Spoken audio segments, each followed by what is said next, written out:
Build quality. So let's start this review off by taking a look at the build quality of the Canon T7i. Now if you've never used a DSLR before, the T7i might seem like quite a large camera, but in fact compared to most DSLRs, it's actually quite small. Just for comparison's sake, I have a Canon 70D right here, and it really makes the T7i feel very light. And to me that's a great thing. Because the T7i is a little smaller, I think that this means you'll be more likely to take it out with you and to take more photos. For beginners and intermediates, that's a great thing.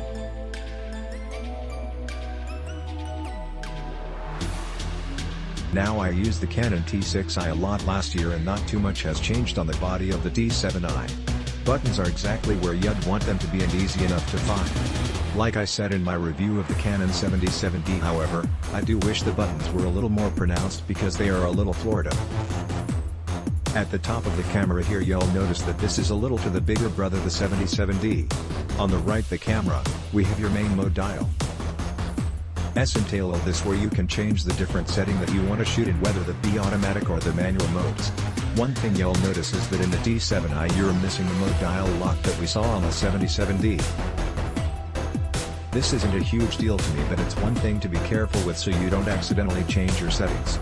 At the top here we have a dedicated record button, which is nice to see as well.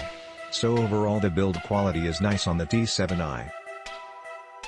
It's definitely a smaller build than most DSLRs, which could be a big bonus if you like to travel or walk around with a lighter camera.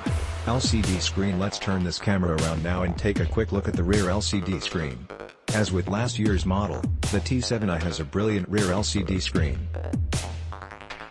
I think Canon actually make the best LCD screens out of any camera company at the moment.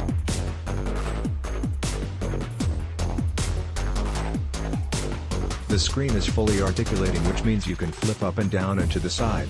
This is great for setting your composition because it means you can take photos from up high or down low without having to look through the viewfinder. And if you're a YouTuber or a blogger, having the ability to flip the screen completely around is great, because it means you can see yourself while you're filming, which is what I'm doing right now. A little tip is that if you get one of those cheap $5 remotes off of Amazon, you start and stop your recording without ever having to touch the camera. Touchscreen. One thing that I didn't mention before was that the rear LCD screen is also a touch screen. Click link in description for more reviews.